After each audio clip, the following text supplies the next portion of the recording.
MDH चणा मसाला।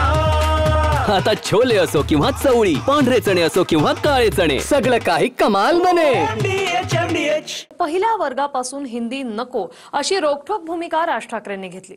तिसरी पर्यायी भाषा म्हणूनही हिंदीला राज ठाकरे यांनी विरोध करत सरकारला थेट आव्हान दिलं। तर मुख्यमंत्री फडणवीसांनीही इंग्रजी चालते मग हिंदीचा तिरस्कार का असा सवाल केला। म्हणजे सरकारही ठाम असल्याचं दिसतंय। पाहूया।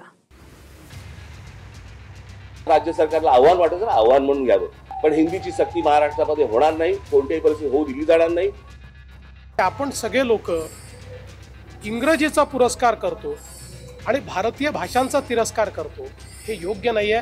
भारतीय भाषा इंग्रजीपेक्षा चांगल्या आहेत। इयत्ता पहिलीपासून हिंदी शिकवण्याला मनसे अध्यक्ष राज ठाकरे यांनी टोकाचा विरोध करत फडणवीस सरकारला आव्हान दिलंय। सरकारनं पहिलीपासून हिंदी विषयाच्या सक्तीचा निर्णय बदलून नवा GR काढला, ज्यात हिंदीला आता सर्वसाधारणपणे तिसरी भाषा म्हटलंय। मात्र पहिलीपासून हिंदी नकोच अशी भूमिका राज ठाकरे यांनी घेतली आहे। पण इंग्रजी चालते आणि हिंदीचा तिरस्कार करता म्हणत सरकारही आपल्या भूमिकेवर ठाम आहे। राज्य सरकारला आव्हान वाटत आव्हान म्हणून घ्यावं, पण हिंदीची सक्ती महाराष्ट्रामध्ये होणार नाही, कोणत्याही परिस्थितीत होऊ दिली जाणार नाही। गुजरातमध्ये केंद्रामध्ये नरेंद्र मोदी आणि अमित शहा बसलेले असताना गुजरातमध्ये जर हिंदीची सक्ती नाहीये, आंध्र प्रदेशमध्ये नाहीये, तामिळनाडूमध्ये नाहीये, केरळमध्ये नाहीये, कर्नाटकामध्ये नाहीये, बऱ्याचशा ठिकाणी नाहीये, हे धोरण महाराष्ट्रावरती का लादलं जाते, कशासाठी लादलं जाते? सगळे लोक इंग्रजीचा पुरस्कार करतो आणि भारतीय भाषांचा तिरस्कार करतो, हे योग्य नाहीये। भारतीय भाषा इंग्रजीपेक्षा चांगल्या आहेत। ठीक आहे, आता इंग्रजी व्यवहार भाषा झाली आहे, पण या नवीन शैक्षणिक धोरणाने सगळ्यात महत्त्वाचं काम जर काही केलं असेल तर मराठीला ज्ञानभाषा बनवण्याचा मार्ग खुला केलाय।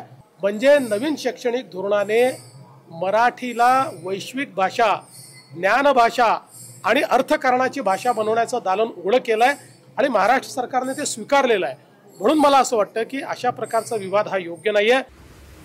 केंद्र सरकारच्या नव्या शैक्षणिक धोरणानुसार नेमका निर्णय काय आहे तेही पाहूया। मातृभाषा म्हणून पहिली भाषा मराठी ही सक्तीचीच आहे। जागतिक भाषा म्हणून इंग्रजी ही दुसरी भाषा असेल।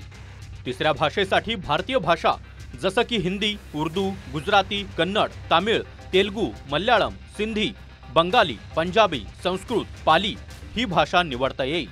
आता जर हिंदी व्यतिरिक्त इतर भाषेचा पर्याय निवडायचा असेल तर वर्गातील 20 पेक्षा अधिक विद्यार्थी असले पाहिजेत। 20 विद्यार्थी ती भाषा शिकण्यासाठी इच्छुक असतील तर शिक्षक मिळेल। जर वर्गात एकाच विद्यार्थ्याला हिंदी भाषा शिकायची असेल, इतर विद्यार्थ्यांना संस्कृत म्हणून तिसरी भाषा शिकायची असेल तर त्या एका विद्यार्थ्याला ऑनलाईन शिकवलं जाईल। माझी राज ठाकरेंची चर्चा झाली, त्यांचा आग्रह आहे की 2च भाषा असल्या पाहिजेत, तिसरी भाषा तुम्ही लादू नका।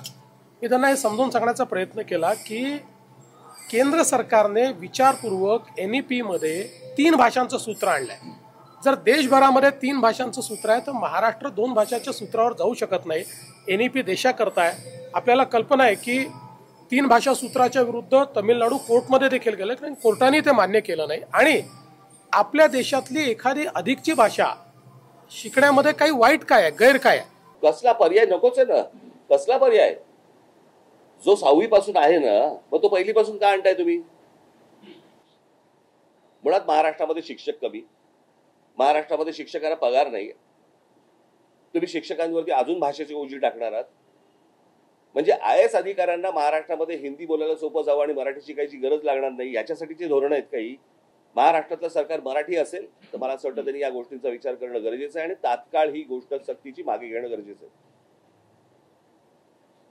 आज आमचं पत्र जाणार आहे पहिल्यांदा सर्व शाळांमध्ये, आणि कोणत्या शाळा हिंदी शिकवतात तेच मला बघायचं।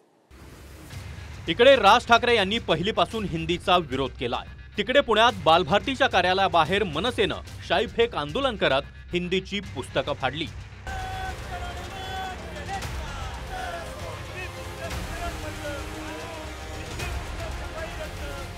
हे पुस्तक जे आता तुम्ही शाई सांडली किंवा नुकसान केलं हे हिंदी माध्यमासाठी आहे आणि जे तृतीय भाषेचं ज्याच्या बाबतीत शासन निर्णय स्थगित झालेला आहे किंवा निघणार आहे ते आम्ही कुठलीही त्या प्रकारची छपाई केलेली नाहीये. आज महाराष्ट्रामधल्या प्रत्येक राजकीय पक्षांनी या गोष्टींचा विचार करणं गरजेचं आहे.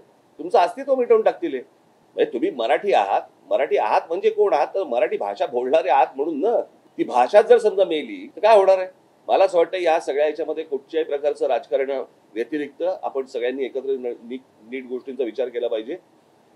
उद्या सगळ्या गोष्टींमध्ये हिंदी यायला सुरुवात होणार, कळलं का? आणि मग एकदा ते घुसलं नंतर नाही काढता येणार तुम्हाला.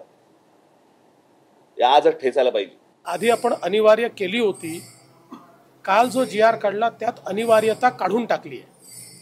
आता आपण असं म्हटलेलं आहे की कुठलीही तिसरी भारतीय भाषा तुम्हाला शिकता येईल.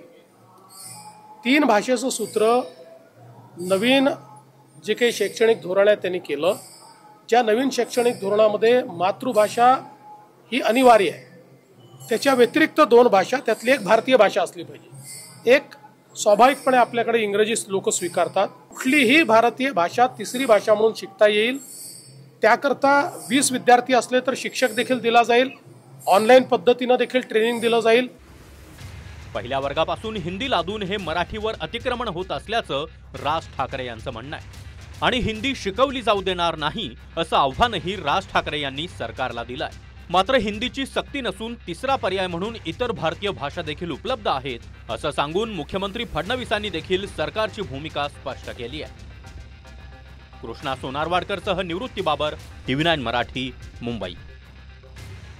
वाह, काय आता मिळाली का चव? होय तर आता मिळाली खरी चव. MDH चंकी चाट मसाला, जीवनाला खऱ्या चवीचे रंग. असली मसाले सच MDH.